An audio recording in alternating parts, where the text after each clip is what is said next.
মান সাল্লা সালাতানা ওয়াস্তাকবালা কিবলাতানা ওয়া আকালা যাবিহাতানা ফাযালিকাল মুসলিম। যে ব্যক্তি ঈমান আনার পরে আমাদের সালাত আদায় করলো, আমাদের কিবলা কাবাকে মানলো, আমাদের জবাইকৃত পশুর গোশত খেলো, সে লোকটা মুসলিম। তাহলে ঈমান আনার পরে যে ব্যক্তি নামাজ পড়লো, এটাই হচ্ছে তার মুসলিম হবার প্রথম লক্ষণ। وَمِمَّا رَزَقْنَاهُمْ يُنْفِقُونَ مَنْ يَهْدِهِ اللَّهُ فَلَا مُضِلَّ لَهُ وَمَنْ يُضْلِلْهُ فَلَا هَادِيَ لَهُ ونشهد أن لا إله إلا الله وحده لا شريك له ونشهد أن سيدنا وحبيبنا ومولانا محمدا عبد الله ورسوله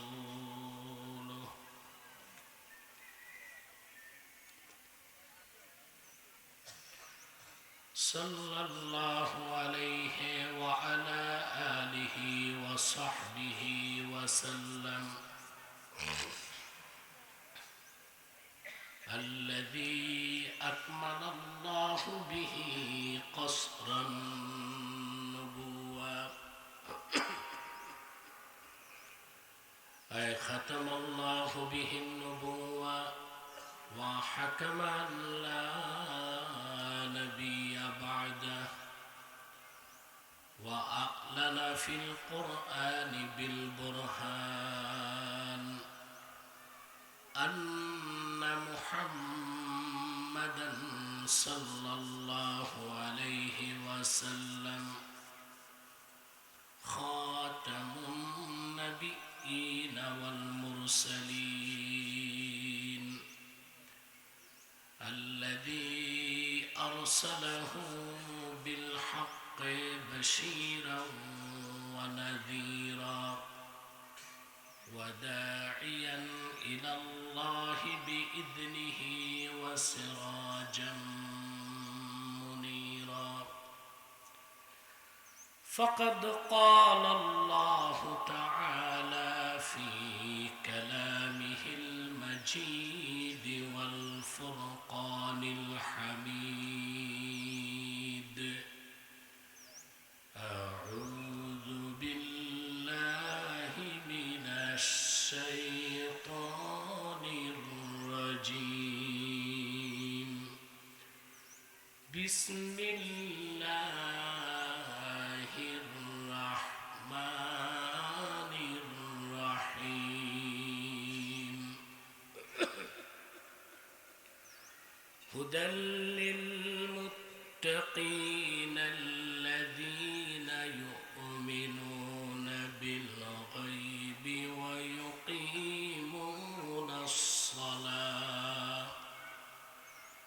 ويقيمون الصلاة ومما رزقناهم ينفقون والذين يؤمنون بما أنزل إليك وما أنزل من قبلك وبالآخرة هم يوقنون صدق الله العظيم وصدق رسوله النبي الكريم ونحن على ذلك من الشاهدين والشاكرين والحمد لله رب العالمين إن الله وملائكته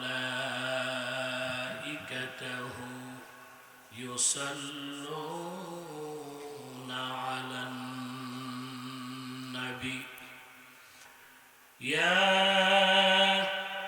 আইয়ুহাল্লাযীনা আমানু সাল্লু আলাইহি ওয়া সাল্লিমু তাসলিমা আল্লাহুম্মা সাল্লি আলা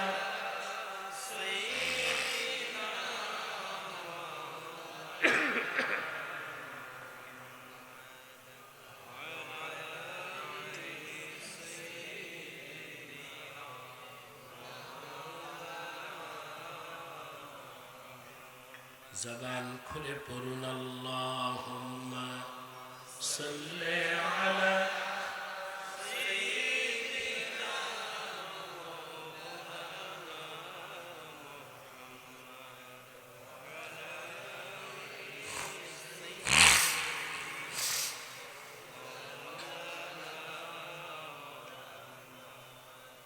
जहाँ रोज़े पाके खैरुल वरा है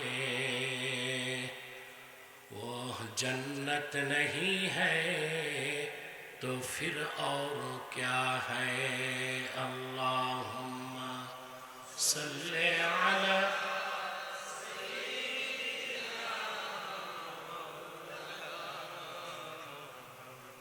व अला आली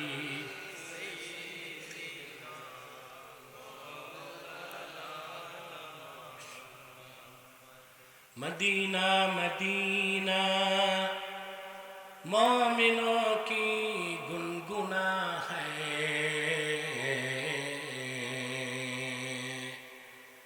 दीदारे मदीना आशिकों की तमन्ना है अल्लाहुम्मा सल्ली अला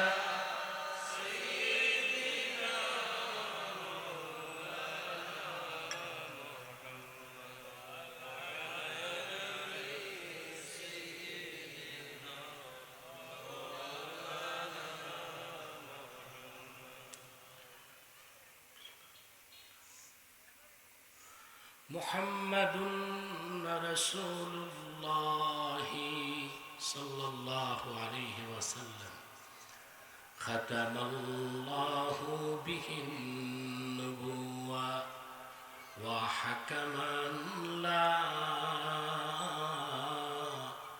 नबिय्य बअदहु बलगल उला बिकमालिही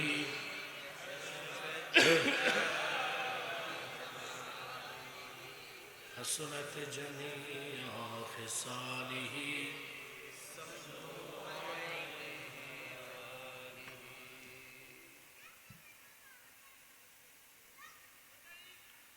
पुरान कालारुका दारुस सुन्नाह ইসলামিয়া দাখিল মাদ্রাসা কর্তৃক আয়োজিত আজকের এই মাহফিলের সম্মানিত সভাপতি হাজারাত উলামায়ে কেরাম, তুলাবায়ে এজাম, বিভিন্ন প্রান্ত থেকে দিনের বেলা ব্যস্ত সময়ে আজকের মহতি মাহফিলে যারা উপস্থিত হয়েছেন, স্বেচ্ছায় সানন্দে স্বতঃস্ফূর্তভাবে মনের আনন্দে শুধুমাত্র আল্লাহ তার হাবিব নূর নবীজি মুহাম্মদ মুস্তাফা সাল্লাল্লাহু আলাইহি ওয়াসাল্লামের সন্তুষ্টি অর্জনের জন্য কোরআন কারীম থেকে জ্ঞান অর্জন করার জন্য তাদের সকলকে আমার পক্ষ থেকে হৃদয় নিংড়ানো ভালোবাসা, শুভেচ্ছা এবং অভিনন্দন জ্ঞাপন করছি। সবটুকুন শুকরিয়া আল্লাহ তাআলার জন্য, যিনি আমাদেরকে এখানে আসার বসার তৌফিক মেহেরবানি করে ভিক্ষা দান করেছেন। সেজন্য আসুন আমরা সকলে একবার অবনত চিত্তে হৃদয়ের আবেগ অনুভূতি উজাড় করে সমবেত কণ্ঠে বলি আলহামদুলিল্লাহ।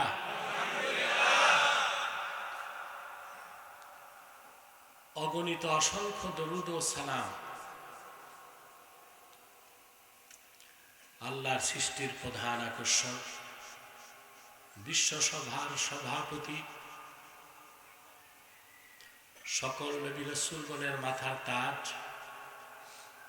শামসুল হিদায়াত, বদরুদ্দুজা, সৈয়দুস সাকালাইন, ইমামুল মুরসালিন, খাতামুন নবিয়্যিন ওয়াল মুরসালিন, আফতাবে নবুওয়াত, শাহনশাহে রিসালাত, সরকারে দো জাহান, সুলতানুল মদিনা, নবিয়ুল আম্বিয়া, হুজুরে আকরম, নূরে মুজস্সম, নূরুন আলা নূর, সৈয়দিনা হাবিবিনা শফিঈনা মাওলানা মুহাম্মদ সাল্লাল্লাহু আলাইহি ওয়াসাল্লামের উপর আল্লাহ তাবারক ওয়া তাআলা যাকে আজ থেকে প্রায় ১৫০০ বছর আগে প্রেরণ করেছেন, সর্বশ্রেষ্ঠ সর্বশেষ নবী ও রাসূল হিসেবে, যার পরে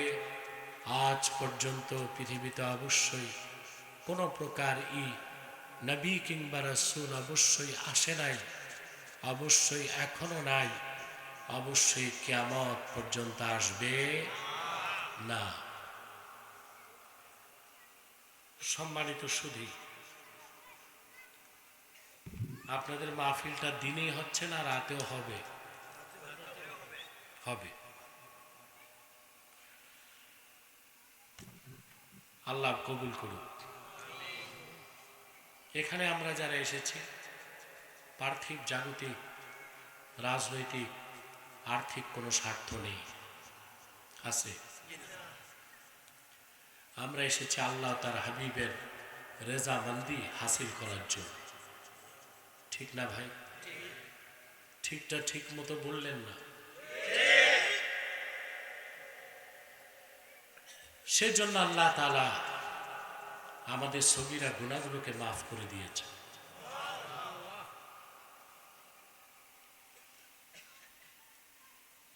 কিছুক্ষণ পরে আমি আপনাদেরকে নিয়ে একটি মুনাজাত করব না? এককভাবে না সম্মিলিতভাবে? এককভাবে দোয়া কবুল হতেও পারে, নাও হতে পারে, কিন্তু রাসূলুল্লাহর উম্মত যদি সম্মিলিতভাবে দোয়া করে, এটা ফেরত হয় না। সুবহানাল্লাহ। আমি একটি হাদিস শোনাচ্ছি আপনাদেরকে, মুজাম তাবারানির হাদিস। রাসূলুল্লাহ সাল্লাল্লাহু আলাইহি ওয়াসাল্লাম ইরশাদ করেছেন, মা রাফা কওমুন আকুফাহুম ইলাল্লাহি তাআলা ইয়াসআলুনাহু শাইআন ইল্লা কানা হাক্কান আলাল্লাহি আন ইয়াদআ ফি আইদিহিম আল্লাযী সাআলুহু। আল্লাহর হাবিব ইরশাদ করেছেন, আমার উম্মতের কোন একটি দল যদি সম্মিলিতভাবে হাত তুলে আল্লাহর কাছে কিছু চায়, আল্লাহর উপর হক হয়ে যায়, তারা যা চায় তাদের হাতে আল্লাহ তাই দিয়ে দেয়। আমরা যখন মুনাজাতে হাত তুলব, আশা করতে পারি আমাদের গুনাহ মাফ হবে, তওবাও কবুল হবে, ঠিক কিনা? এবং আমাদের দোয়াগুলো কবুল হয়ে যাবে। এতে আমরা খুশি না বেজার? সবাই? শয়তান আমাদের ওয়াসওয়াসা দিতে পারবে না তো? সঠিক নিয়ত। আমরা নিয়ত করছি মুনাজাত করে, গুনাহ মাফ করে, নিষ্পাপ বেহেশতি আল্লাহওয়ালা হয়ে বাড়ি যেতে চাই। কারা কারা হাত তুলে দেখা?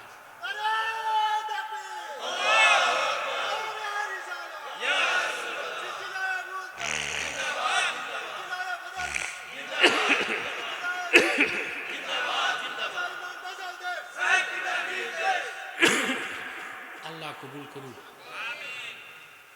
আল্লাহ মঞ্জুর করুন। সম্মানিত ভাইরা, আমি অনেকটা শারীরিক অসুস্থতা নিয়ে এসেছি। প্রোগ্রামটা একরকম ক্যান্সেল করে ফেলেছিলাম, তারপর আল্লাহ একটু শক্তি দিলেন, আসতে পেরেছি। কোরআন কারীম সূরা বাকারা থেকে প্রথম পৃষ্ঠা থেকে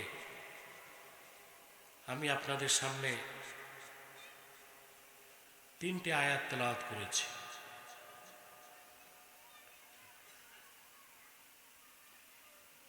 এই আয়াত 3টিকে কেন্দ্র করেই কিছু কথা আমরা শুনবো ইনশাআল্লাহ। আসুন তিলাওয়াতের মাধ্যমে আলোচনায় প্রবেশ করি। আমার সঙ্গে আপনারাও তিলাওয়াত করবেন, যেন প্রতিটি অক্ষরে নূর আল্লাহ তাআলা আমাদের সিনায় বিকশিত করে দেন। বলুন আল্লাহুম্মা আমিন। আউযু বিল্লাহি মিনাশ শাইতানির রাজীম। বিসমিল্লাহির রাহমানির রাহিম। হুদাল লিল মুত্তাকিন আল্লাযীনা ইউমিনুনা বিল গায়বি ওয়া ইউকিমুনাস সালাতা ওয়া মিম্মা রাযাকনাহুম ইউনফিকুন ওয়াল্লাযীনা ইউমিনুনা বিমা উনজিলা ইলাইকা ওয়া মা উনজিলা মিন ক্বাবলিক ওয়া বিল আখিরাতি হুম ইউকিনুন।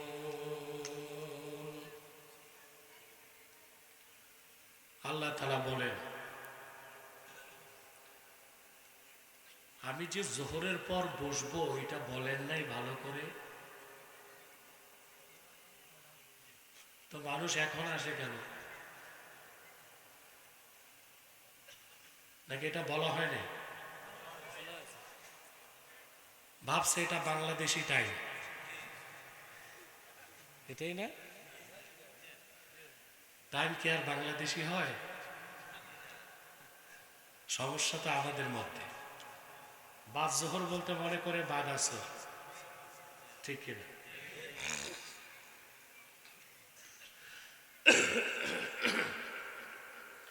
আল্লাহ তাআলা বলেন হুদাল লিল মুত্তাকিন, এ কোরআন হচ্ছে মুত্তাকিদের জন্য পথ প্রদর্শক।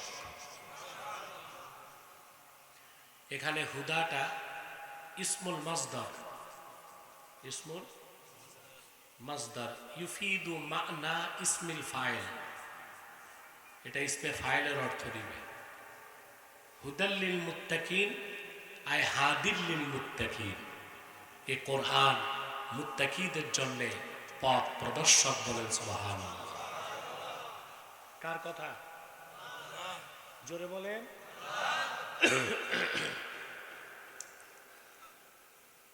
কোরআন মুত্তাকিদের জন্য পথ প্রদর্শক।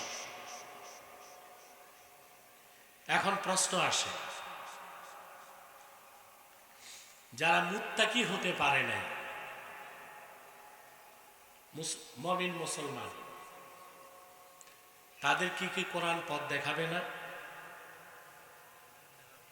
আরে আমার দিকে তাকান, মনোযোগ আমার দিকে দেন। যারা মুত্তাকি হতে পারে না, তাদের কি কোরআন পথ দেখাবে না? আল্লাহ তাআলা অন্যত্র জবাব দিয়েছেন, وَنَزَّلْنَا عَلَيْكَ الْكِتَابَ تِبْيَانًا لِكُلِّ شَيْءٍ وَهُدًى وَرَحْمَةً وَبُشْرَى لِلْمُسْلِمِينَ। আল্লাহ ডেকে বলেন, হাবিব আমার মুহাম্মদ সাল্লাল্লাহু আলাইহি ওয়াসাল্লাম, আমি আপনার উপর কোরআন নাজিল করেছি তিবয়ানাল লিকুল্লি শাই, সব কিছু সুস্পষ্ট ব্যাখ্যা হিসেবে, হুদাও ওয়া রাহমাতাও ওয়া বুশরা লিল মুসলিমিন, তাম পৃথিবীর মুসলমানদের জন্য কোরআন করুণার আধার, সুসংবাদের বাহন এবং হেদায়েতকারী। আল্লাহ বলে দিলেন কোরআন হুদাল্লিল মুত্তাকিন, কোরআন হুদাল্লিল মুসলিমিন। সকল মুত্তাকিদের জন্য পথ প্রদর্শক, সকল মুসলমানদের জন্য কি পথ প্রদর্শক। তাহলে প্রশ্ন আসে, যারা মুসলমানও হতে পারে না, কাফের মুশরিক বেঈমান অমুসলিম, তাদের কি কোরআন পথ দেখাবে না? প্রশ্ন আসে। আল্লাহ এটার জবাব অন্যত্র দিয়েছেন, শাহরু রমাদানাল্লাযী উনজিলা ফীহিল কুরআনু হুদাল লিন্নাস। রমজান মাস, যে মাসে কোরআন নাজিল হয়েছে, এই কোরআন হচ্ছে পৃথিবীর সকল যুগের, দেশের, বর্ণের, বংশের মানুষের জন্য হেদায়েতকারী। আল্লাহ তাআলা কয়টি কথা বললেন? জোরে মাতো, আরো জোরে। হুদাল্লিল মুত্তাকিন, হুদাল্লিল মুসলিমিন, হুদাল্লিন নাস। তিন ভাবে বলছেন না? সকল মুত্তাকিদের জন্য পথ প্রদর্শক, সকল মুসলমানদের জন্য পথ প্রদর্শক, সকল মানুষের জন্য পথ প্রদর্শক। সুবহানাল্লাহ বিহামদিহি। প্রশ্ন হচ্ছে, তিন ভাবে কেন বললেন আল্লাহ তাআলা? শুরুতেই তো বলতে পারতেন হুদাল্লিন নাস, মানব জাতির জন্য পথ প্রদর্শক। মানব জাতির মধ্যে তো সবাই শামিল ছিল, মুত্তাকি, মুমিনিন, মুসলিমিন, কাফের, মুশরিক, বেঈমান, সবাই শামিল ছিল না? হুদাল্লিল নাস না বলে শুরুতে বললেন হুদাল্লিল মুত্তাকিন, তারপরে হুদাল্লিল মুসলিমিন, তারপরে হুদাল্লিল নাস। তিনটা শ্রেণী কেন করলেন? প্রশ্ন আসে না? এটার জবাব দিয়েছেন বিশ্ববরেণ্য মুফাসসির আল্লামা কাজী বাইজাবী রাহমাতুল্লাহি আলাইহি। ব্যাখ্যা করতে যেয়ে লেখেন, পৃথিবীর সকল মানুষ আল্লাহর কোরআন থেকে যতটুকু উপকার লাভ করবে, তার চেয়ে বেশি উপকার লাভ করবে যারা ঈমানদার, মুমিন, মুসলিম। আর সর্বোচ্চ কোরআনের উপকার তারাই লাভ করবে মুমিন মুসলিমদের মধ্যে যারা মুত্তাকি হয়ে যাবে। এই জন্য আল্লাহ তাআলা শুরুতে বললেন হুদাল্লিল মুত্তাকিন, তারপর হুদাল্লিল মুসলিমিন, তারপর হুদাল্লিন নাস। তাহলে আমরা যদি আল্লাহর কোরআন থেকে শতভাগ উপকার নিতে চাই, আমাদের কি হতে হবে? কথা বলা। আমার সাবজেক্টটা বুঝাতে পারলাম? আমরা যদি আল্লাহর কোরআন থেকে শতভাগ উপকার দিতে চাই, আমাদের শুধু মুমিন মুসলিম হলে চলবে না, মুত্তাকি হতে হবে। সেই জন্য আল্লাহ তাআলা শুরুতেই বললেন এই কোরআন হচ্ছে মুত্তাকিদের জন্য পথ প্রদর্শক। বলেন সুবহানাল্লাহ। কাদের জন্য? এখন আমরা কি মুত্তাকি হতে চাই? কি ধরনের মুত্তাকি? আল্লাহ নিজে সামনের আয়াতগুলোতে ব্যাখ্যা করেছেন। মুত্তাকি বলতে আমরা মনে করি দাড়ি আছে, টুপি আছে, জুব্বা আছে, কুর্তা আছে, মুত্তাকি। দাড়ি, টুপি, জুব্বা, কুর্তা, এটা তো হচ্ছে লেবাস। এটা কি? মুত্তাকি হতে সবকিছুর আগে লাগবে ঈমান। কি লাগবে? যার ঈমান নাই, আকীদা দুরস্ত না, ঈমান ঠিক, ঈমান নাই, আকীদায় ত্রুটি, তার দাড়ি টুপি জুব্বা কুর্তা যাই থাকুক, ওটা কি দরবেশ হবে না ধরবেশ? কোনটা হবে? দরবেশ ধরবেশ। নেক সুরতের ভ্যাগধারী, নেক সুরতের ভ্যাগধারী। আমাদের দেশে এরকম লোক আছে? বেশি না কম? মুত্তাকি হতে প্রথমেই লাগবে পরিপূর্ণ ঈমান। আল্লাহ নিজে ব্যাখ্যা করেছেন কারা মুত্তাকি। আল্লাযীনা ইউমিনুনা বিল গায়ব, যারা বিশ্বাস স্থাপন করে গায়বের উপর। কিসের উপর? এটাই তো ঈমান। বিশ্বাস স্থাপন করে গায়বের উপর। গায়েব কি বলতে পারেন? গায়েব অর্থ কি? জোরে। একটাও হইল না, একটাও হইল না। অদৃশ্য যা দেখা যায় না তা যদি গায়েব হয় তো বাতাস কি? বাতাস দেখা যায়? এটা কি গায়েব? নাক দিয়া ঢুকে গিয়ে গায়েবের ব্যাখ্যা করেছেন আল্লামা খাজেন। তাফসীর খাজেনে তিনি ব্যাখ্যা করতে যে লিখেন, কুল্লু মা গাবা আন হাওয়াসিল খামসা, প্রত্যেক সেই জিনিস যা পঞ্চ ইন্দ্রিয় থেকে দূরে সেটাই গায়েব। হতে পারে দূরে, হতে পারে কাছে। সুবহানাল্লাহ। পঞ্চ ইন্দ্রিয় থেকে যেটা দূরে ওটি কি? চক্ষু, কর্ণ, জিহ্বা, নাসিকা, ত্বক। এই পাঁচটা ইন্দ্রিয় যে জিনিসকে ধরতে পারে না, দেখতে পারে না, ছুঁইতে পারে না, স্পর্শ করতে পারে না, অনুভব করতে পারে না, সেটাই কি? জোরে গায়েব। সেজন্য 9,30,00,000 মাইল দূরে সূর্যটা গায়েব না। কয়টা ইন্দ্রিয় ধরছে বলেন? চক্ষু, চামড়া। চক্ষু, অথচ 3.5 হাত নিচের কবরটা কি? জোরে। এত কাছে কিন্তু এটা কি? কবরে তর্জন হয়, গর্জন হয়। নেককারের কবর বেহেশতের টুকরা, বদকারের কবর জাহান্নামের টুকরা। কবরে তর্জন আছে, গর্জন আছে, সুখ আছে, শান্তি আছে। আমরা দেখি? কথা বলেন।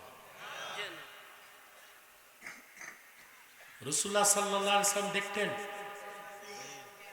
জি। সহিহ বুখারী ও সহিহ মুসলিমের হাদিস। মদিনা মুনাওয়ারাতে রাসূলুল্লাহ সাল্লাল্লাহু আলাইহি সাল্লাম সাহাবায়ে কেরামকে নিয়ে হেঁটে যাচ্ছিলেন। দুইটি কবরের পাশে দাঁড়িয়ে গেলেন। আল্লাহ হাবিব সাল্লাল্লাহু আলাইহি ওয়াসাল্লাম বললেন, ইন্নাহুমা ইউআযযাবান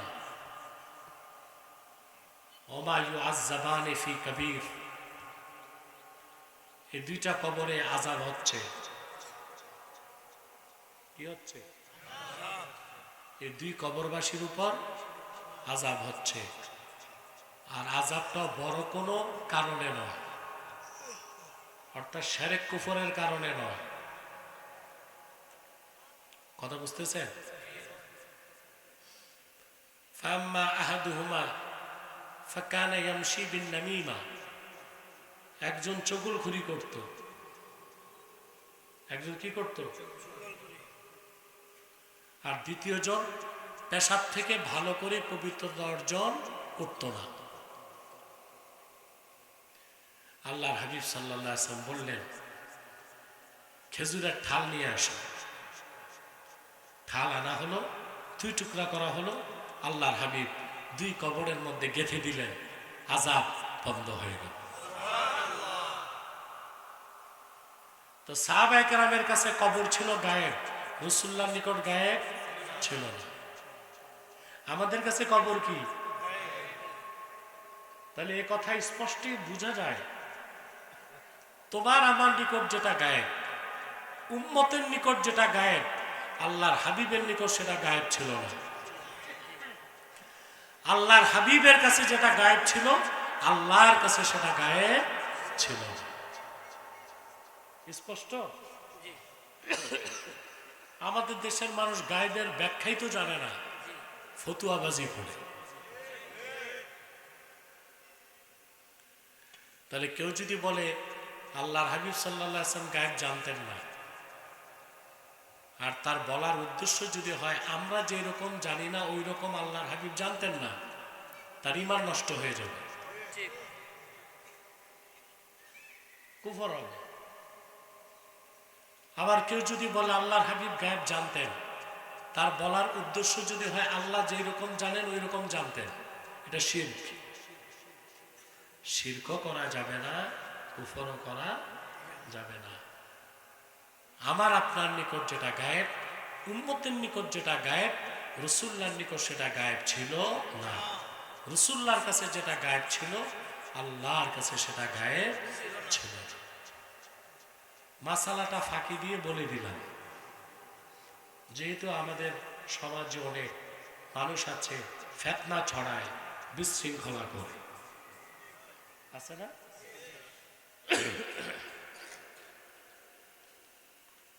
কবরটা 3.5 হাত নিচে, এটা গায়েব। সূর্যটা 9,30,00,000 মাইল দূরে, গায়েব। কবরে গর্জন হয়, আওয়াজ হয়। হাদিস সাক্ষ্য দেয়, আল্লাহর হাবিব ইরশাদ করেছেন, কবরের মধ্যে মানুষকে দাফন করার পরে, সুয়াল জবাব হয়ে যাবার পরে, ডান পাশ থেকে কবর চাপ দিবে, বাম পাশ থেকে চাপ দিবে। কবরের লোকটা এত জোরে চিৎকার করবে, দুনিয়ার পূবে পশ্চিমে যারা আছে সবাই তার গর্জন শুনতে পাবে। শুধু শুনবে না, জিন আর মানুষ। ভয় লাগছে আপনাদের? কথা বলে না। রাসূলুল্লাহর উম্মতের ভয় পাবার কোনো কারণ। কথাটি শুনে আম্মা জান আয়েশা রাদিয়াল্লাহু তাআলা আনহা কান্না করতে লাগলেন। আল্লাহর হাবিব বললেন, আয়েশা কান্না করছো কেন? তিনি বললেন, প্রত্যেকটা মানুষের কবরে যদি মাটি চাপ দেয়, তা আপনার ঈমানদার উম্মতের কি অবস্থা হবে? আল্লাহর হাবিব বললেন, আয়েশা, আবার ঈমানদার উম্মতের জন্য মাটি হয়ে যাবে কা উম্মতি শাফাকা ইয়াশকু আলাইহা ইবনুহা সাগীরুস সুদা। আমার ঈমানদার উম্মতের জন্য মাটি হয়ে যাবে দয়ালু মায়ের মতো। সুবহানাল্লাহ। সন্তান মাথা ব্যথা নিয়ে মায়ের কাছে যখন যায়, দয়ালু মা সন্তানের মাথাটা বুকের মধ্যে রেখে আলতো ভাবে মাথাটা চাপ দেয়। মায়ের নরম হাতের চাপ পেলে সন্তান যেমন মায়ের বুকে ঘুমায় যায়, উম্মতে মুহাম্মাদির মুমিনকে কবরের মাটি যখন চাপ দিবে সে ওই রকম আরাম পাবে, এমন সুখের নিদ্রায় ঘুমায় যাবে। ইসরাফিলের সিংহায় ফু দেবার আগে তার ঘুম আর ভাঙবে না। ওই রকম মুমিন হতে চাই সবাই? মুত্তাকি হইতে হবে। কি আমি ব্যাখ্যা দিচ্ছি গায়েবের। কিসের? কবরটা গায়েব, ধরা যায় না, ছোঁয়া যায় না, স্পর্শ করা যায় না। তো ঈমান কি? ইউমিনুনা বিল গায়ব, না দেখে অজানা যত কথা আমরা কোরআন হাদিসে পেয়েছি, সবটুকুন বিশ্বাস করা হচ্ছে ঈমান বিল গায়ব। সুবহানাল্লাহ। আমি যদি এখন ঈমানের ব্যাখ্যা করি, দিন রাত পার হয়ে যাবে, শেষ করা যাবে? আবার আমার কাছে একটা সংজ্ঞা আছে এক বাক্যে, ঈমানের সংজ্ঞা এক বাক্যে হয়ে যাবে। ঈমানের সংজ্ঞা দিতে যে হযরত আবু হানিফা রাহমাতুল্লাহ বলেন, আল ঈমানু হুয়া মুজাররাদু তাসদীকি রাসূলিল্লাহ সাল্লাল্লাহু আলাইহি ওয়াসাল্লাম। ঈমান হচ্ছে শুধুমাত্র আল্লাহর রাসূল নূর নবীজি আমার মুহাম্মদ মুস্তাফা সাল্লাল্লাহু আলাইহি ওয়াসাল্লামের রিসালাতকে বিশ্বাস করার নাম হচ্ছে ঈমান। এই কথার ব্যাখ্যা কি? এটার ব্যাখ্যা হচ্ছে বিমা জাআ বিহি মুহাম্মাদুন সাল্লাল্লাহু আলাইহি ওয়াসাল্লাম উলিমা যারুরাতান। আল্লাহর আখিরি নবী, নবীগণের মাথার তাজ মুহাম্মদ মুস্তাফা সাল্লাল্লাহু আলাইহি ওয়াসাল্লাম আল্লাহর পক্ষ থেকে ১৫০০ বছর আগে যা কিছু এনেছেন, যা কিছু বলেছেন, যা কিছু নীতি নির্ধারণ করছেন, বিনা প্রশ্নে ওই সব কিছুকে মেনে নেবার নাম হচ্ছে ঈমান।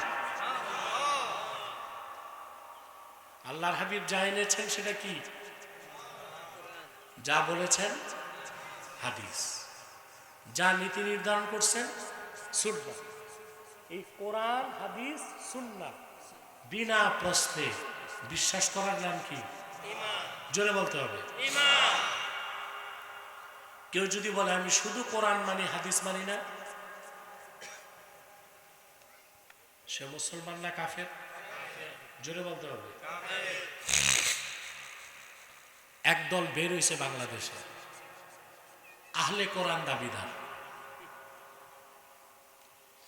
আগে আমরা শুনতাম আহলে হাদিস, কোরআন মানে হাদিস মানে মাযহাব মানে না। এখন যে ফেরকা বের হয়েছে এটা আরো ভয়ঙ্কর। এরা বলে আমরা হাদিসও মানি না, শুধু কোরআন মানি। নাম রাখছে সুন্দর আহলে কোরআন। এরা আহলে কোরআন না আহলে শয়তান? হাদিস অস্বীকারী মুসলমান না কাফের? জোরে বলতে হবে। হাদিস অস্বীকারী যারা, তাদেরকে মুসলিম বলার কোনো সুযোগ নাই। তো ঈমান কি বুঝতে পারছেন? কোরআন হাদিস সুন্নাহ সবটুকু বিনা প্রশ্নে বিশ্বাস করার নাম কি? রাসূলুল্লাহ সাল্লাল্লাহু আলাইহি ওয়াসাল্লামের একটা সুন্নাত অস্বীকারীও মুসলমান হইতে পারে? তাহলে আল্লাহ বলেছেন কোরআন হচ্ছে মুত্তাকিদের জন্য পথ প্রদর্শক। মুত্তাকি কারা? আল্লাযীনা ইউমিনুনা বিল গায়ব, অর্থাৎ যারা ঈমান আনয়ন করে গায়বের উপর। এক কথায় মুত্তাকি হতে প্রথম লাগবে কি? ঈমানের সংজ্ঞাটা পেয়েছেন? তারপর আল্লাহ বলেন ওয়ায়ুকিমুনাস সালাহ, এবং নামাজ কায়েম করে। সুবহানাল্লাহ। ইউমিনুনা বিল গায়ব হচ্ছে ঈমান, ইউকিমুনাস সালাহ হচ্ছে ইসলাম। আগে ঈমান পরে কি? কথা বুঝে না? মাতো জোরে মাতো। আগে কি পরে কি? যার ঈমান নাই সে তার নামাজ রোজা হজ যাকাত কিছুই কবুল হবে না, কারণ সে তো মুসলমানই না, সে কাফের। তার কোনো নামাজ নাই, রোজা নাই, কোনো কিছু নাই। এই জন্য দেখেন আগে ঈমান, তারপরে কি? সালাত হচ্ছে ইসলাম। ইসলাম কি? ইসলাম হচ্ছে ইনকিয়াদুজ জাহির মা শারতে ইনকিয়াদিল বাতিন। ঈমান যে আনলেন এটা হচ্ছে অভ্যন্তরীণ আনুগত্য। ঈমান আছে না নাই কে জানেন? আপনার যে ঈমান আছে তা প্রকাশ করতে হবে বাহ্যিক আনুগত্যের মাধ্যমে, আর বাহ্যিক সবচেয়ে বড় আনুগত্য হচ্ছে নামাজ। সুবহানাল্লাহ। সেজন্য কোনো ব্যক্তি যদি নামাজ না পড়ে, আমরা মুসলমান যদি হয়, মুমিন যদি হয়, কোনো ব্যক্তি যদি নামাজ না পড়ে তাকে আমরা কাফের বলতে পারি না, কিন্তু তাকে খাঁটি মুসলিম বলারও সুযোগ আছে। আল্লাহর হাবিব সাল্লাল্লাহু আলাইহি ওয়াসাল্লাম ইরশাদ করেছেন,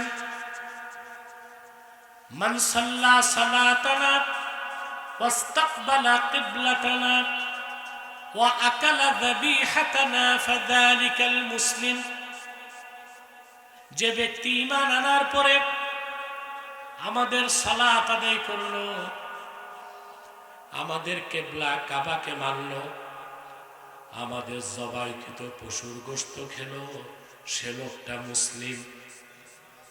তাহলে ঈমান আনার পরে যে ব্যক্তি নামাজ পড়লো, এটাই হচ্ছে তার মুসলিম হবার প্রথম লক্ষণ। এই জন্য আল্লাহ আগে বলেছেন ঈমানের কথা, তারপরে ইসলামের কথা। ইসলামের সবচেয়ে বড় কাজ কি? জোরে নামাজ পড়বেন। আমি একটা প্রশ্ন করি, উত্তর দিবেন? চোর, ডাকাত, খুনি, জেনাকার বড় অপরাধী না আল্লাহর নিকট বেনামাজি বড় অপরাধী?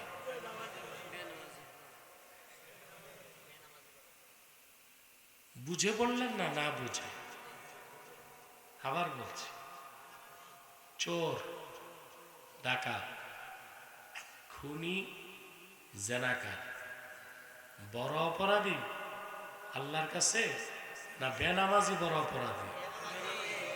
ঠিক, বেনামাজি আল্লাহর কাছে সবচেয়ে বড় অপরাধী মুসলিমদের মধ্যে। কথা বুঝতে পারছেন? আপনারা যদি এই কথা বিশ্বাস করতেন, তাহলে আপনাদের দেশের, সমাজে, রাষ্ট্রে মসজিদ কমিটি, পঞ্চায়েত কমিটি, বিচার আচার, সমাজের নেতৃত্ব, কর্তৃত্ব আপনারা দিয়ে রাখছেন বেনামাজিদের হাতে। নামাজিদের হাতে তো কিছুই নাই, আছে? মসজিদ কমিটির যে সভাপতি হয় এক ওয়াক্ত নামাজ পড়ে,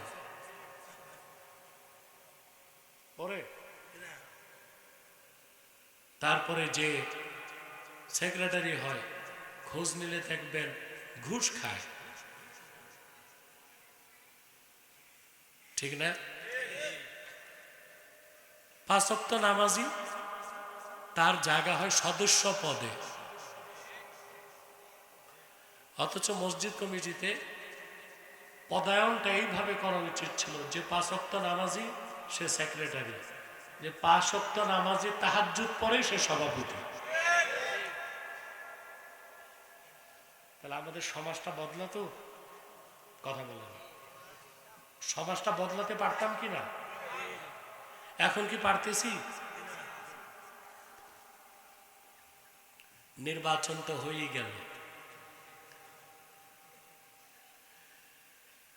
অনেক লোক আসতে পারে না মাহফিলে। নির্বাচন নিয়ে এত মুজাহাদা করছে, এত রিয়াজত করছে, এগুলো এখন রেস্ট নিচ্ছে, ঘুমাচ্ছে। আমি বুঝতে পারছি, বহুত পরিশ্রম হয়েছে।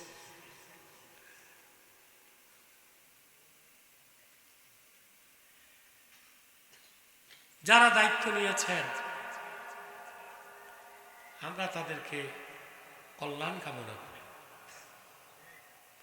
সরকারি দল, বিরোধী দল মিলেমিশে থাকলেই দেশ সঠিকভাবে চলবে। নিজেদের মধ্যে হানাহানি, ঝগড়া ফাসাদ যদি সূচনা লগ্নেই হয়, তাহলে তো স্থিতিশীল বাংলাদেশ কল্পনা করা যায় না। আমরা দুঃখ পাই, দেশের বিভিন্ন জায়গায় নির্বাচন পরবর্তী সহিংসতা হচ্ছে। এতে দেশ সিভিল ওয়ারের দিকে চলে যাবে। কিসের দিকে? অতএব নতুন সরকার যারা গঠন করবেন, এখনো তো তারা আনুষ্ঠানিক দায়িত্ব পান নাই। যারা তত্ত্বাবধায়ক সরকার আছেন, ইন্টেরিয়াম গভর্নমেন্ট, সর্বোচ্চ বল প্রয়োগ করে রাজনৈতিক সহিংসতা শূন্যের কোঠায় নামায় আনতে হবে, নতুবা বাংলাদেশকে রক্ষা করা সম্ভব হবে না। কেন জানি আমি এখনো ষড়যন্ত্রের আভাস পাচ্ছি। একটা সুষ্ঠু নির্বাচন হয়ে গেল, এটা অনেকের ভালো লাগতেছে না, কারণ আমাদের পাশেই আমাদের বড় শত্রু। এরকম সুষ্ঠু নির্বাচন হয়ে যাবে এটা তারা আশা করে না। অতএব এখানে সরকারি দল, বিরোধী দল, প্রত্যেক দলকেই সর্বোচ্চ ধৈর্যের পরিচয় দিতে হবে, সংযমের পরিচয় দিতে হবে। কিন্তু সত্যিকার অর্থে বলুন, একটি সুন্দর সমাজ ছাড়া একটি সুন্দর রাষ্ট্র হতে পারে? তা আমাদের সমাজে অধিকাংশ লোকই তো নামাজ পড়ে না। পড়ে? কথা বলেন। একটি রাষ্ট্রের মূল হচ্ছে জনগণ। মূল কি? আপনি প্রত্যেক জনগণকে চরিত্রবান, নেককার, নামাজি বানায় দেন, দেশ পরিবর্তন হয়ে যাবে, দেশের সিস্টেমও পরিবর্তন হয়ে যাবে। ব্যক্তিগতভাবে আমরা নামাজ পড়বো তো ইনশাল্লাহ। তা আমরা কি শিখলাম? কোরআন হচ্ছে মুত্তাকিদের জন্য পথ প্রদর্শক। মুত্তাকি কারা? যারা ঈমান এনেছে, 5 ওয়াক্ত নামাজ আদায় করেছে। করব? তারপর وَمِمَّا رَزَقْنَاهُمْ يُنْفِقُونَ। আল্লাহ পাক বলেন وَمِمَّا رَزَقْنَاهُمْ يُنْفِقُونَ أي مِمَّا أَعْطَيْنَاهُمْ يَتَصَدَّقُونَ।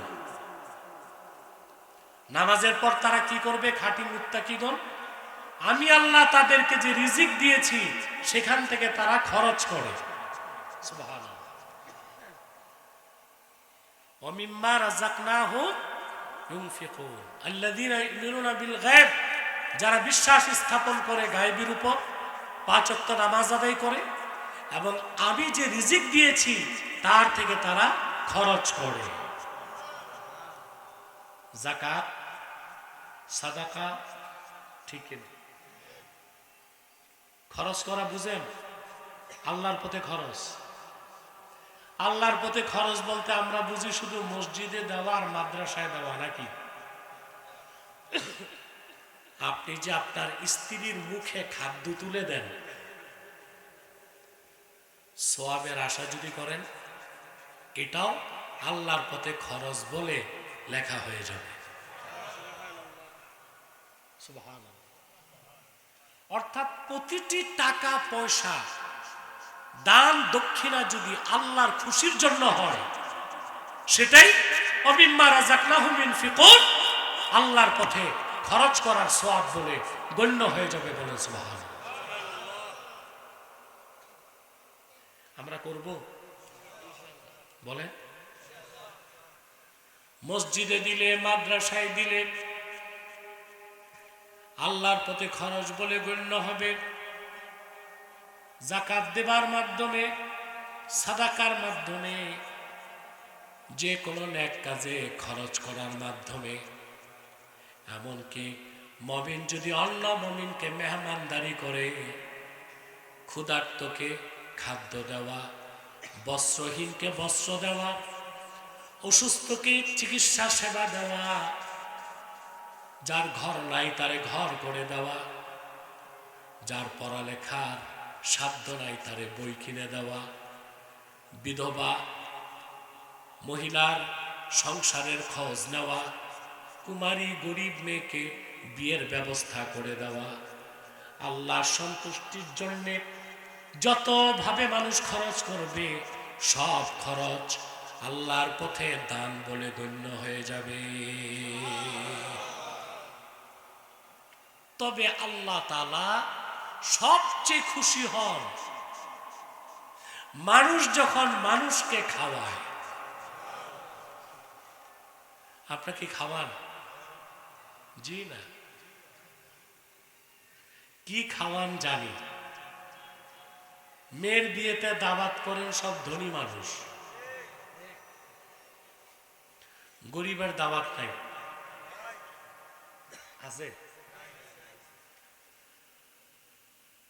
গেটের বাইরে টেবল থাকে, টেবল, এর মানে খেয়ে যান, দিয়ে যান। আগে সরকারের আমলে দেখেছেন ভাতের হোটেলের হারুনের কথা শুনছেন। আমি দেখি প্রত্যেক বিয়ে বাড়ি এক একটা ভাতের হোটেল। এখানেও লাভ লস চিন্তা করা হয়, ঠিক কিনা? অথচ মানুষ মানুষকে খাওয়াবে আল্লাহ সন্তুষ্টির জন্য। সুবহানাল্লাহ। আল্লাহ এতে সবচেয়ে খুশি হন। তিরমিজি শরীফ থেকে আমি একটি হাদিস আপনাদের শোনাচ্ছি।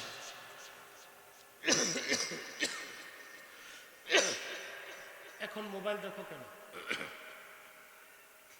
পকেটে রাখো, নয়তো চোরের পকেটে যাবে।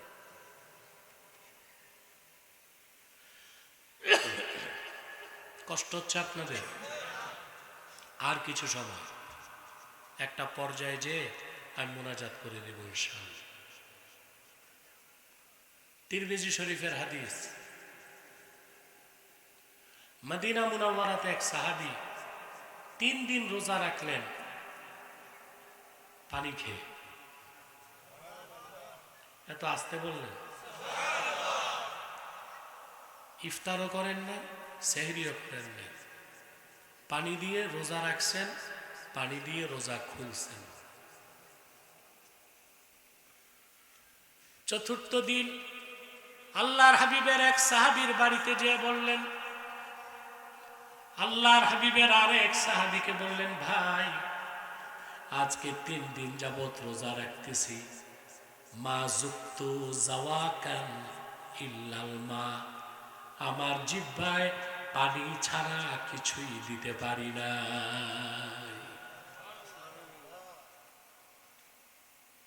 আজকে রাতে আপনার বাড়িতে মেহমান হতে চাই। সাহাবী বললেন ঠিক আছে। সাহাবী দৌড়িয়ে বাড়িতে আসলেন, এসে স্ত্রীকে জিজ্ঞেস করলেন বাড়িতে কি আছে? বলে কেন? বলে মেহমান আসবে। বলে আমরা আছি 3 জন, খাবার আছে 1 জনের। সাহাবী বললেন আজকে আমরা কেউ খাবো না, সব খাবার আল্লাহর হাবিবের সাহাবীকে খাওয়াই দেব।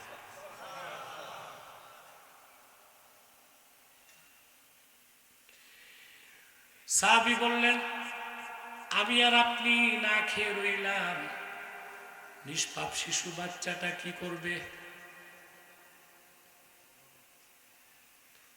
সাহাবী তার স্ত্রীকে বললেন নাউমিস সাবিয়া ক্বাবলা সালাতিল ইশা ফালাম্মা কাররাবতিত তাআমা ফাতফাইস সিরাজ।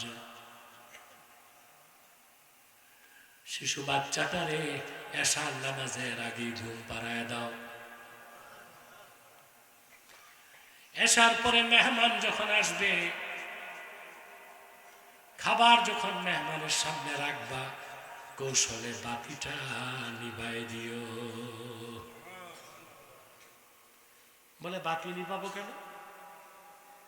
বলে ঘরটা অন্ধকার করে দিব, এই জন্যে আমরা স্বামী স্ত্রী দূরে বসে খালি প্লেটে হাত উঠাবো নামাবো,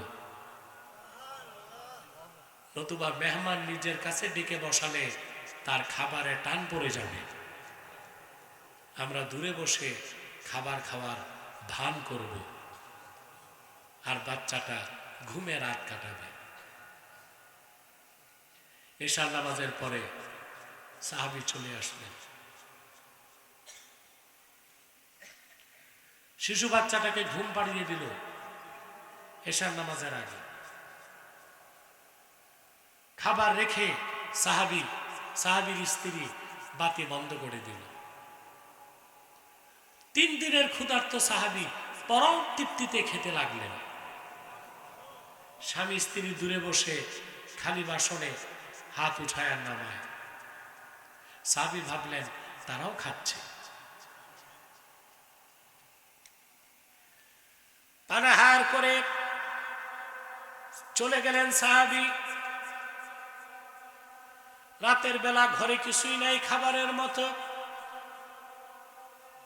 স্বামী স্ত্রী দুজনেই রোজা রাখলেন শুধু পানি পান করে।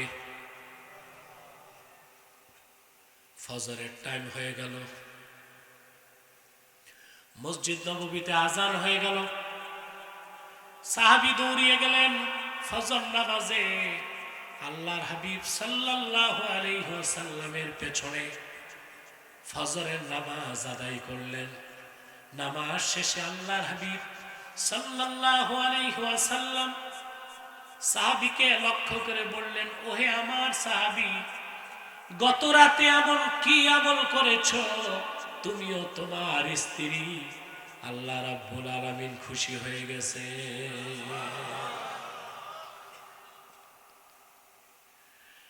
সাহাবী বললেন, ইয়া রাসূলুল্লাহ, ইয়া হাবিবাল্লাহ,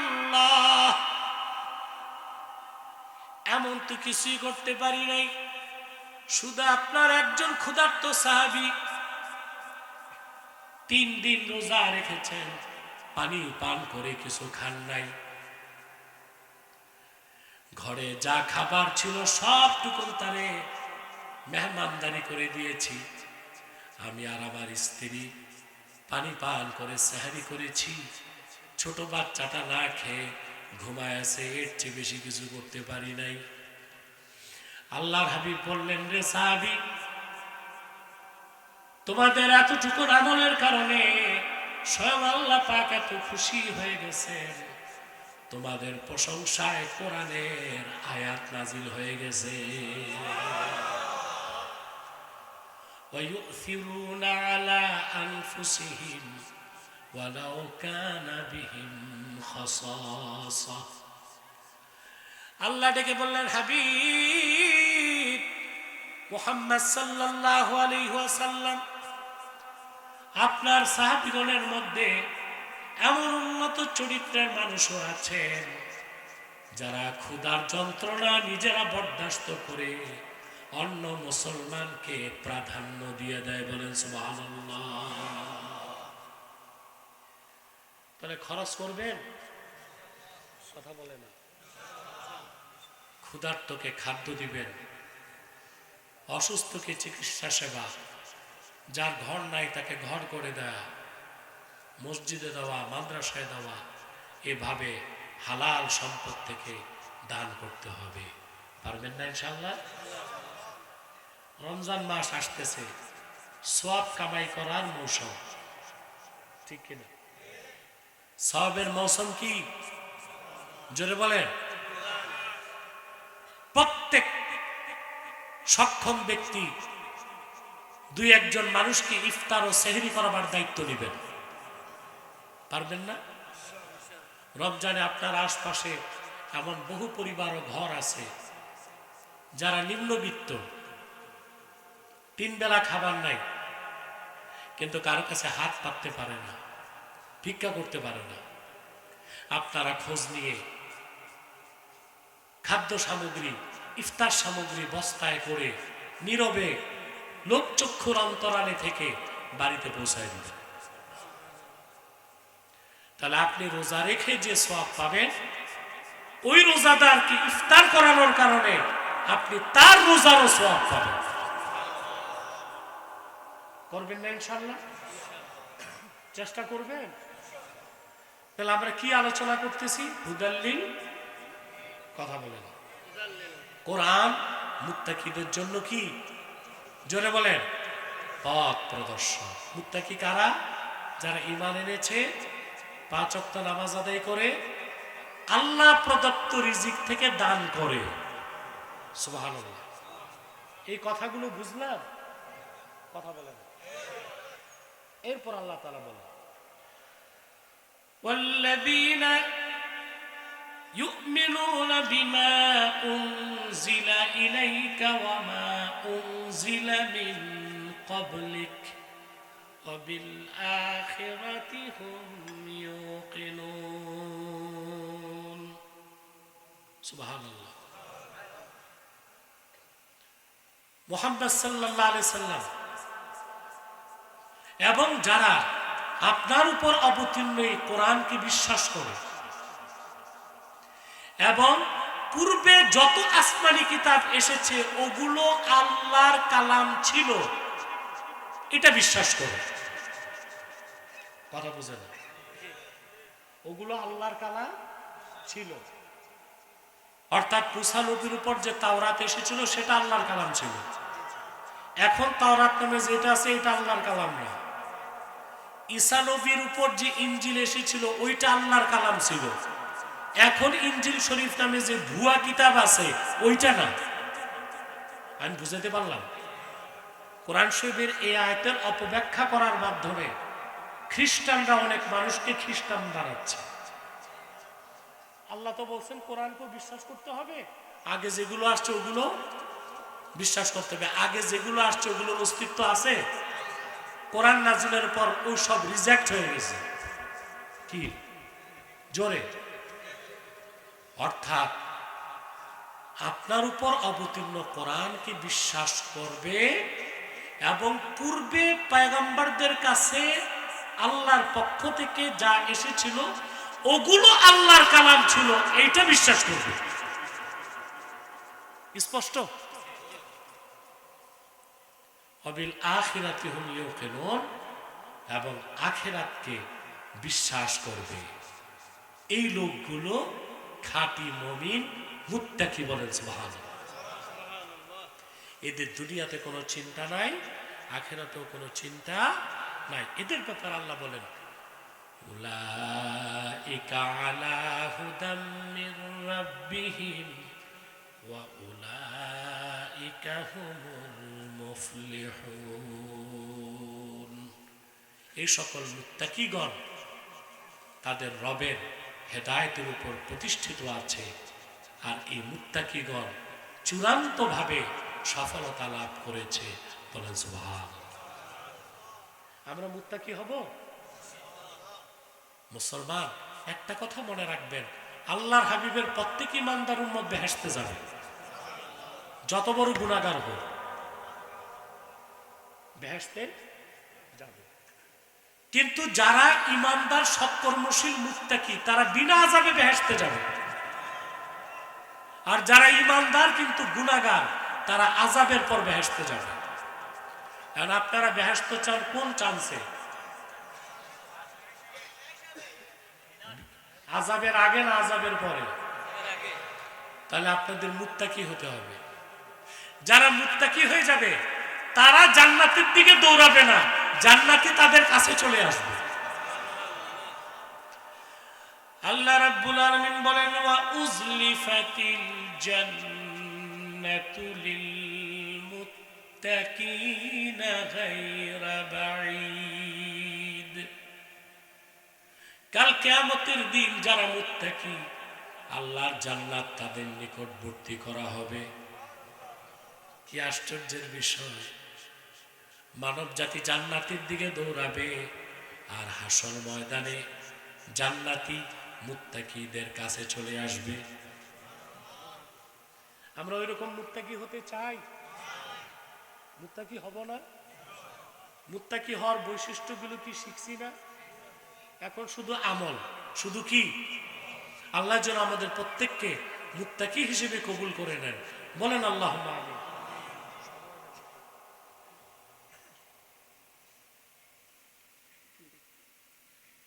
আল্লাহ যেন আমাদের সকলকে খাঁটি মুত্তাকি হিসেবে কবুল করে নেয়।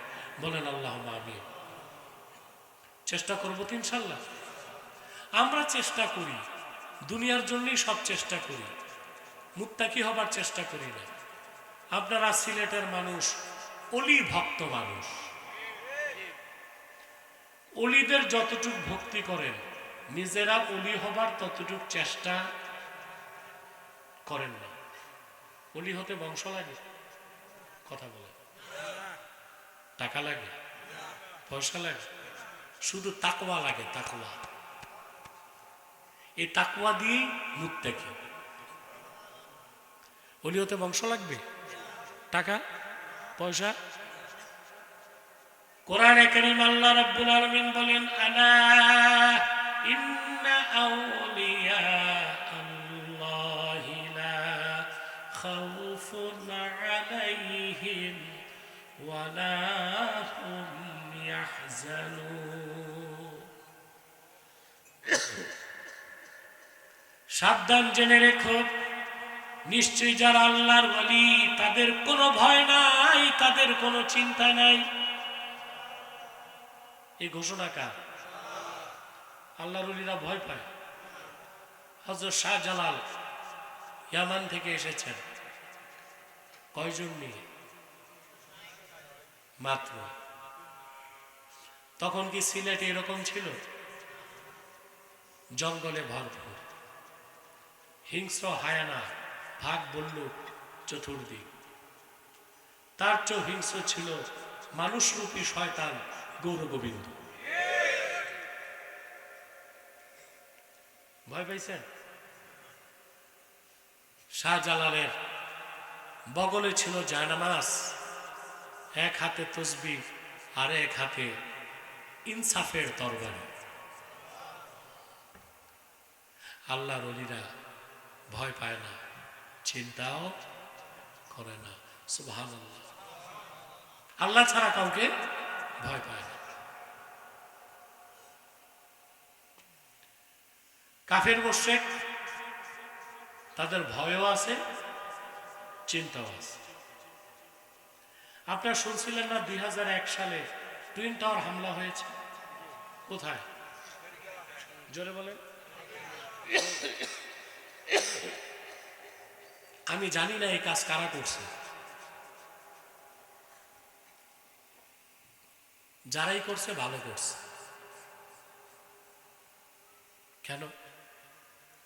আমেরিকার আগে একটা বিশ্বাস ছিল তারা শুধু হামলা করতে পারে, হামলা হইতে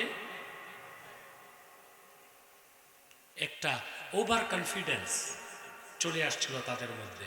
যাকে খুশি তাকে আমরা মারতে পারি, আমাদের সীমানায় কেউ আসতে পারে না। দেখা গেছে টুইন টাওয়ার হামলা করে মাটির সাথে মিশিয়ে দেওয়া হয়েছে।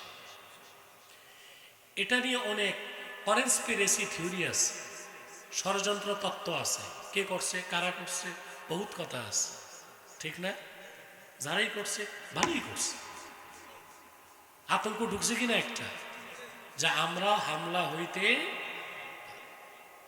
যখন টুইন টাওয়ারে হামলা হয়েছে তখন প্রেসিডেন্ট ছিল এই দেশে বুশ। বুশ বুশ এ কুত্তাটা, ওর প্রতি আমার ঘৃণা। ও বাগদাদে হামলা করছে, ইরাকে হামলা করছে। সে যাচ্ছিল ওয়াশিংটন থেকে আমেরিকার আরেকটা প্রদেশে কোনো এক অনুষ্ঠানে। হামলার পর প্লেনে তাকে জানানো হলো, sir America under attack, America আক্রান্ত হয়েছে। সে বলল, পাইলটকে ডেকে বলল, প্লেন কত উপরে আছে? বলে 21,000 ফুট। বলে আরো উপরে উঠো। কিছুক্ষণ পর বলে কত উপরে আছে? বলে 27,000 ফুট। বলে আরো উপরে উঠো। কিছুক্ষণ পর কত উপরে আছে? 27,000 ফুট। বলে আরো উপরে উঠো, 33,000 ফুট। এরপর বললো আরো উপরে উঠো, 40,000 ফুট উপরে প্লেন উঠাইছে ভয়তে। পাইলট বলল, এর উপরে আর উঠানো যাবে না। যত ভয় কাফেরদের, যত চিন্তা কাফেরদের। বলা হয় টুইন টাওয়ারে যারা প্লেন নিয়ে সুইসাইড করছে, বুঝলেন, প্লেন নিয়ে যারা অ্যাটাক করছে তারা প্রত্যেকেই মুসলিম ছিল। কি পরিমাণ দুঃসাহস সিনায় ছিল, নিশ্চিত মৃত্যু জেনে কাফেরের কপালে আঘাত করে দিছে। তাহলে যত ভয় ও চিন্তা কাদের? মুমিনদের কোনো ভয় নাই, চিন্তা। কিরকম মুমিন? আল্লাহ বলেন যারা আল্লাহর ওলি। আল্লাহর ওলি কারা? আল্লাহ বলেন আল্লাযীনা আমানু ওয়া কানু ইয়াত্তাকুন, যারা ঈমান এনেছে আর হৃদয় থেকে আল্লাহকে ভয় করে মুত্তাকি হয়ে গেছে, তারা প্রত্যেকেই আল্লাহর ওলি হয়ে গেছে। এতক্ষণ কি আলোচনা করতেছি মাথায় ঢুকছে? মুত্তাকি কি হতে হবে? হব। আমরা যদি মুত্তাকি হতে পারি, প্রত্যেকেই আল্লাহ তাআলার এক একজন ওলি হতে পারবো। পারবো না ইনশাআল্লাহ? মুত্তাকি হওয়ার জন্য কি কি শিখলাম? পরিপূর্ণ ঈমান, 5 ওয়াক্ত নামাজ, আল্লাহর পথে খরচ, পুরা কোরআন ও সুন্নাহকে বিশ্বাস, আখিরাতের বিশ্বাস। পারবো তো ইনশাআল্লাহ? আল্লাহ আমাদেরকে কবুল করুক, মঞ্জুর করুক, বলুন আল্লাহুম্মা আমিন। আল্লাহ আমাদের এই প্রতিষ্ঠানকে কবুল করুক। আমার যতটুকু মনে পড়ে 2018 সালে এসেছিলাম, 17 সালে এসেছিলাম রাতে। এই এই তোমরা উঠছো কেন? দোয়া বাদ দিয়ে চলে যাও, মুনাজাতটা করো। মুনাজাত না করে একজন উঠার চেষ্টা করবেন না।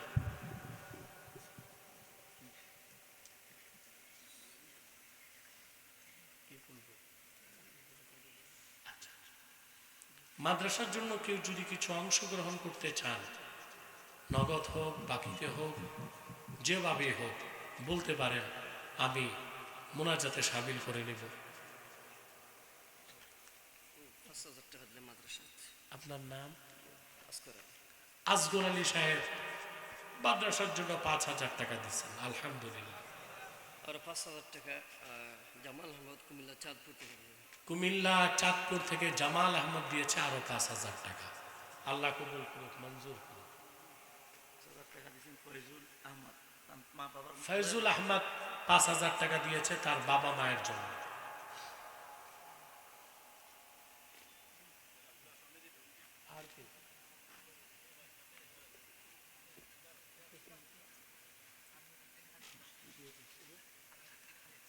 আমিরউদ্দিন খালিদকে 1,000 টাকা দিয়েছে। কি নাম? আমিরউদ্দিন। আমিরউদ্দিন 1,000 টাকা দিয়েছে, আল্লাহ যেন কবুল করে। আমার দুটো কিতাব স্টেজে আছে, নির্বাচিত তাফসীর প্রথম খণ্ড, নির্বাচিত তাফসীর দ্বিতীয় খণ্ড। যারা পারেন নেওয়ার চেষ্টা করেন। কত? ইখলাসুর রহমান দিয়েছেন 3,000 টাকা। আদনান আহমদ দিয়েছে 1,000 টাকা। আল্লাহ কবুল করুক, মঞ্জুর করুক। ছাত্ররা যাচ্ছে, প্রত্যেকেই কিছু কিছু দেওয়ার চেষ্টা করবেন। যাও ভিতরে যাও তোমরা।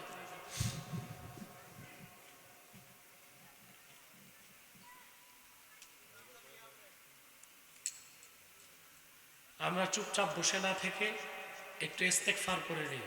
আস্তাগফিরুল্লাহ রাব্বি মিন কুল্লি যামবি ওয়া আতুবু ইলাইহি ওয়ালা হাওলা ওয়ালা কুওয়াতা ইল্লা বিল্লাহিল আলিয়্যিল আযীম। দৌড়ার মাঝে আমার মোবাইলটা পড়ে গেছে, আমার ছেলের মোবাইলটা পড়ে গেছে। আস্তাগফিরুল্লাহ রাব্বি মিন কুল্লি যামবি ওয়া আতুবু ইলাইহি ওয়ালা হাওলা ওয়ালা কুওয়াতা ইল্লা বিল্লাহিল আলিয়্যিল আযীম। আস্তাগফিরুল্লাহ রাব্বি মিন কুল্লি যামবি ওয়া আতুবু ইলাইহি ওয়ালা হাওলা ওয়ালা কুওয়াতা ইল্লা বিল্লাহিল সাবেক সভাপতি মরহুম আলাউদ্দিন খান সাহেবের ছেলে 3,000 টাকা দিয়েছে। মরহুম আলাউদ্দিন খান সাহেবের ছেলে 3,000 টাকা দিয়েছে।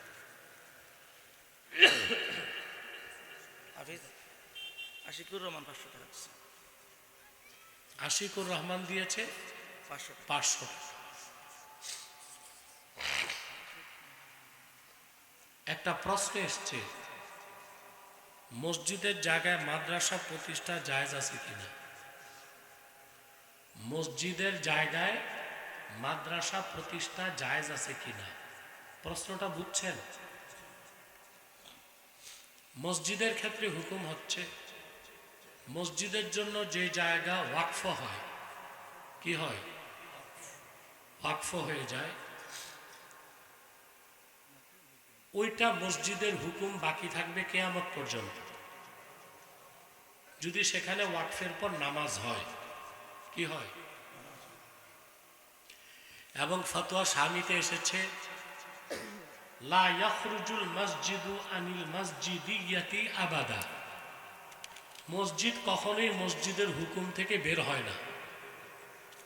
অর্থাৎ ওয়াকফ করার পর যে জায়গায় নামাজ হয়েছে, কিয়ামত তক ওটা মসজিদই রাখতে হবে, মসজিদই থাকবে। এখন যদি মসজিদের জায়গা যতটুকু নামাজ হয়, এর বাইরেও কিছু জায়গা আছে যেখানে নামাজ হয় না, ওইটাকে ওখানে মাদ্রাসা করা যাবে অস্থায়ীভাবে, স্থায়ীভাবে না। মসজিদের জায়গায় মাদ্রাসা করে তালিম তাল্লুমের কাজ করা যাবে, কিন্তু সেটা মাদ্রাসার নামে লিখিত নেওয়া যাবে না।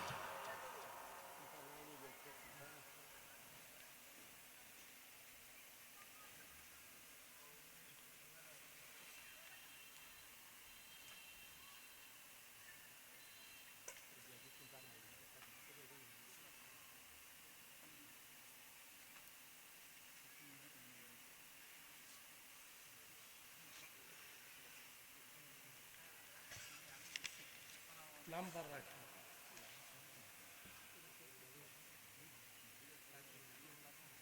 তোমাদের কেউ কথা বলবে? কারো কোনো বক্তব্য আছে না? সভাপতিকে আজগর আলী সাহেব কিছু বলবেন না দোয়া করবেন? ইস্তেগফার করুন 11 বার।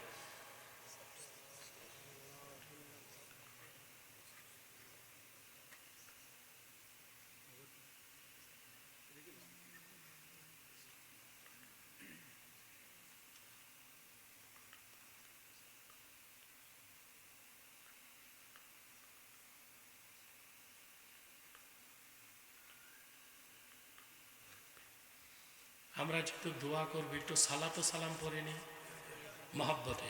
সাল্লাল্লাহু আলাইহি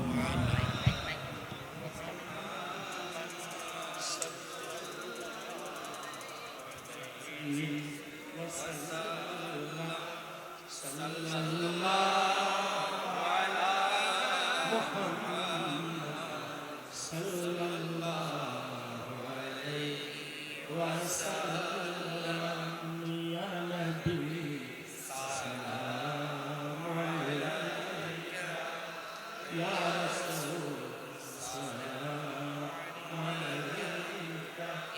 Ya Habib, salam alayka, salawatullah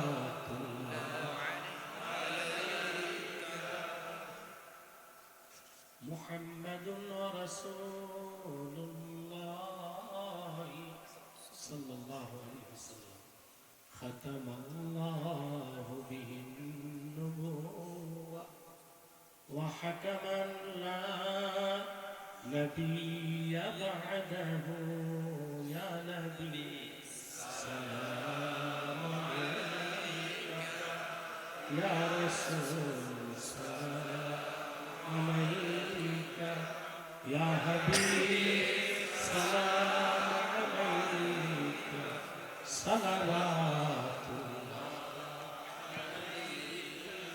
بلغ العلا بكماله كشف الدجى بجماله حسنت جميع خصاله صلوا عليه. الحمد لله رب العالمين والعاقبة للمتقين والصلاة والسلام على نبينا ونبي الأنبياء محمد صلى الله عليه وسلم رحمة للعالمين وعلى آله وصحبه أجمعين আল্লাহ তাআলা পুরান কালারুকা দারুস সুন্নাত ইসলামিয়া দাখিল মাদ্রাসার উদ্যোগে আয়োজিত আজকের ওয়াজ মাহফিলে দিনের বেলা তোমার জাকের শাকের বান্দাদেরকে নিয়ে পর্দার আড়ালের মা বোনদেরকে নিয়ে হাত তুলেছি। যার দুটো হাত তোমার ভালো লাগে আল্লাহ, তার দুটো হাতের বিনিময়ে আমাদের জিন্দেগীর গুনাহগুলো মাফ করে দাও। হৃদয়ের গভীর থেকে দোয়া করি আল্লাহ, তোমার আখিরি নবী নূর নবীজি আমার মুহাম্মদ মুস্তাফা সাল্লাল্লাহু আলাইহি ওয়াসাল্লাম আজ থেকে ১৫০০ বছর আগে দুনিয়া থেকে বিদায় নিয়েছেন। হায়াতুন নবী হিসেবে জান্নাতুল ফেরদাউস রওজা মুবারকে বিশ্রাম নিয়েছেন। আল্লাহ জীবনে একবার তোমার আখিরি নবী নূর নবীজি আমার মুহাম্মদ মুস্তাফা সাল্লাল্লাহু আলাইহি ওয়াসাল্লামের জান্নাতুল ফেরদাউস রওজা মুবারকে উপস্থিত হয়ে গো আল্লাহ, তোমার আখিরি নবী নূর নবীজি মুহাম্মদ মুস্তাফা সাল্লাল্লাহু আলাইহি ওয়াসাল্লামের নূরের কদমে দরুদ ও সালামের হাদিয়া দেবার আগে আল্লাহ তুমি ডাক দিও না।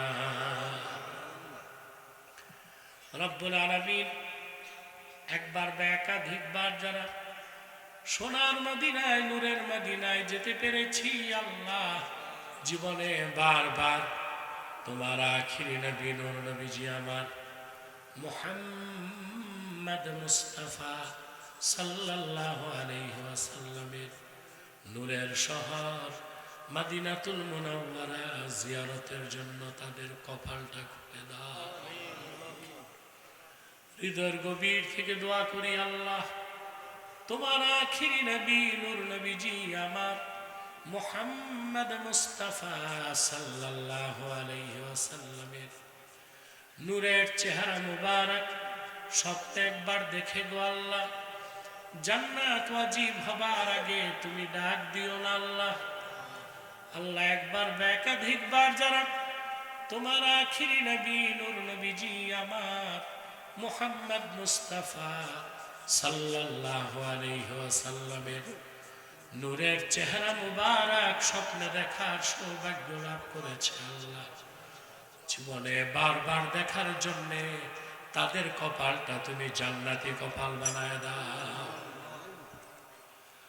আল্লাহ তাআলা আমাদের অনেকের বাবা নাই, অনেকের মা নাই, অনেকের বাবা মা একজনও নাই। যত মানুষের বাবা মা দুনিয়ার থেকে বিদায় নিয়ে অন্ধকার কবরে চলে গেছে আল্লাহ, সকল মুসলমান বাবা মার কবরকে আল্লাহ তুমি দয়া করে জান্নাতের বাগান বানায় দাও। রব্বুল আলামিন এই মাহফিলের জন্য যারা ধন দিয়েছে আর মন দিয়ে খেটেছে, নৈতিক সমর্থন জ্ঞাপন করেছে, সকলের ধন মনকে কবুল করে আল্লাহ এ মাহফিলটা আমাদের সবার জন্য নাজাতের জরিয়া বানায় দাও। আল্লাহ রব্বুল আলামিন পর্দার আড়ালে আমার মা বোন যারা হাত তুলে বসে আছেন, সকলের নেক মাকসাদগুলো কবুল করে নাও। প্রত্যেককে এক একটি সুখের সংসার হাদিয়া করে দাও, প্রত্যেককে আবেদা জাহেদা সালেহা বানায় দাও। আমার যে বোনদের বিয়ে হচ্ছে না, কুমারী প্রত্যেক বোনকে এক একজন ইমানদার চরিত্রবান সক্ষম যুবকের দ্বারস্থ করে দাও। রব্বুল আলামিন কলিজার টুকরা যুবকদেরকে তোমার হাতে তুলে দিলাম, প্রত্যেক যুবককে খাঁটি ইমানদার বানায় দাও, সহি আকীদার ধারক বানায় দাও, আহলুস সুন্নাহ জামাতের অনুসারী বানায় দাও, খাতমে নবুয়ত আন্দোলনের সৈনিক বানায় দাও। নামাজি বানায় দাও আল্লাহ, পরহেজগার বানায় দাও, চরিত্রবান বানায় দাও। যে যুবক বেকার তারে কর্মসংস্থানের ব্যবস্থা করে দাও। যে যুবকটা বিদেশ যেতে চায় তার বিদেশ যাওয়া সহজ করে দাও। যে যুবক ব্যবসা করে তার ব্যবসায় লক্ষ্য গুণ বারাকা দিয়ে দাও। আল্লাহুম্মা আইন্না আলা তাআতিক ওয়া যিকরিকা ওয়া শুকরিক ওয়া হুসনি ইবাদাতিক ইয়া হাইয়্যু ইয়া কাইয়্যুম বিরহমাতিকা নাস্তাগীস أصلح لنا شأننا كله ولا تكلنا إلى أنفسنا طرفة عين فاطر السماوات والأرض أنت ولينا في الدنيا والآخرة توفنا مسلمين وألحقنا بالصالحين اللهم إنا نتوسل إليك بوسيلة حبيبك المحترم نبيك الخاتم سيدنا وسيد الأبرار نبينا ونبي الأنبياء محمد بن عبد الله نبي الله رسول الله صلى الله عليه وسلم الذي أكملت به قصر النبوة وحكمت أن لا نبي بعده وأعلنت في القرآن بالبرهان أن محمدا صلى الله عليه وسلم خاتم النبيين والمرسلين قبل 1500 سنة وصلى الله تعالى على خير خلقه نبينا محمد نور الله وعلى آله وصحبه أجمعين برحمتك يا أرحم الراحمين